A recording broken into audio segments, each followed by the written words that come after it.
Ito ang water parks dito sa France na napakasarap. Parang ano siya, Wild Wadi sa Dubai. Pansin nyo naman, sa loob may mga restaurant din, may mga coffee shop. So mag-i-enjoy talaga kayo guys. Ang ganda ng view na sa loob. Parang nasa forestry ka lang. Super ganda. At syempre, dahil super excited si Akla, pagkadating niya sa loob, talagang rumampa na kaagad siya. Ayan, dali-dali siyang umakyat sa taas at magpapadalus-dus ang bakla, ang Akla. So ayan na nga si Akla. So ganun ang kasayahan ng aking kabaklaan that day. Ayan. At super sarap ang tubignes diyan. Talagang hindi mainit, hindi rin malamig, katamtaman lang. Talagang may enjoy mo yung araw mo. At syempre, ayan na nga, sa sobrang pag-i-enjoy ko sa magandang viewnes, inikot-ikot ko ang aking paningin sa mga paligid. O syempre, nagrampa si Akla pataas pang Miss Universe. Ayan, pak rampa pa Akla, sige pa. Ayan, so dyan mo mahalin tulad ng aking kasayahan na wala mapaglalagyan. Dahil nga syempre nature lover po ang aking kabaklaan, kung kaya't makikita mo talaga na kailangan madi-display natin ng bongga-bongga ang atin buong katawan. At mula nung nag-Europe talaga ako, dito ko natutunan kung paano baliwalain ang mga sinasabi ng ibang tao. And just be yourself. Oh, ipakita mo kung anong meron ka. Kasi syempre nasa Europe na tayo. O di ba, liberty. So wala nang pakialamanan kung meron ka mga kung hindi ka putihan ang puwet mo, hindi magandang katawan mo. Kaya syempre wala na tayo sa old system na meron tayong mga insecuridad sa sarili. O ngayon proud ko na pong pinapakita sa inyo ang aking kabaklaan ng bonggang-bongga. Kahit sabihin mo hindi naman siya kakinis-kinisan, subalit datapwat, ganun tayo. Kasi nga naman guys, sa Europe, hindi nila tinitingnan kung meron kang peklat, hindi nila tinitingnan kung ano ka pa. Ang tinitingnan nila, wala lang.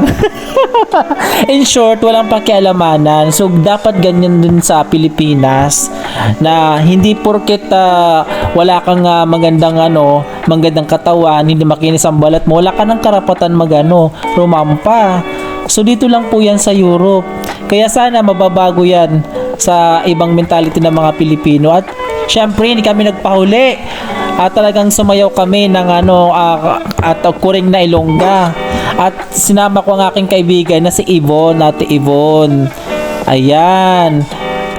Pinsan siya ng aking ninang sa kasal, si Annilyn. So ayun na nga guys, sumakay na nga kami, nagdalos-dalos na kami dyan, pababa. Ang sarap ng feeling dyan guys, napaka-fabulous. Feeling ko talaga parang nasa Eiffel Tower ulit ako. Talagang nakaka-good vibes ang araw ko that day. Kahit na nakakapagod, pero worth it guys. Napaka-fulfilling yung pakiramdam na i-connect mo ang sarili mo sa Mother Nature natin. At syempre guys, hindi rin nagpatalo ang aking kabaklaan. Ayan na naman. Pak! Rampa doon, rampa dito. Pak! Rampa pa more. So ayan. So ayun na nga, nag-shower-shawira na tayo guys. Kasi feeling ko kasi nasa Maldives ako. So yan ang aking kabaklaan, dahil nga wala mapaglagyan ng aking katuwaan, kagalakan, na alam mo, ma-experience ang ganitong pagkakataon bago man lang matapos ang summernis. So ayan na nga guys, nag-jacuzzi rin kami. Syempre kasama dyan ang aking kaibigan at aking ninang na si Annilyn at saka si Ate Yvonne. So ayan guys, o diba? Feeling nga yamanin ang kabaklaan ko that day. Jacuzzi pa more. Hindi kasi super relaxing kasi pag nasa jacuzzi ka guys, minamasahe buong katawan mo. O diba? Aalog-alog kahit yung puwet mo. O, napakasarap talaga ng feeling. So, di ba? O, dahil syempre yan, syempre sa aking ninang na talaga namang pagdating sa mga ganitong galaan, alam niya kung ano yung mga magagandang places na dapat namin puntahan. Kaya alam mo, first time ko to dito na makapunta. Kasi last time ko na sumama sa mga ganitong water parks, that was in Dubai, ang Wild Wadi. Hindi ko na-expect na meron palang ganito dito sa France. Ayan pa, rumampa na naman ng bakla, ang bayot. Ayan pa, rampa pa more.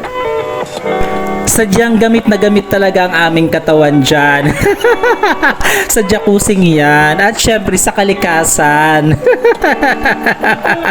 Kasi sa buhay natin, kailangan natin mag-reconnect sa nature-ness o sa Mother Earth. O diba, para talagang super unwinding ang ating kabaklaan. Hindi talaga nagpapatinag ang aking kabaklaan pagdating sa ganitong mga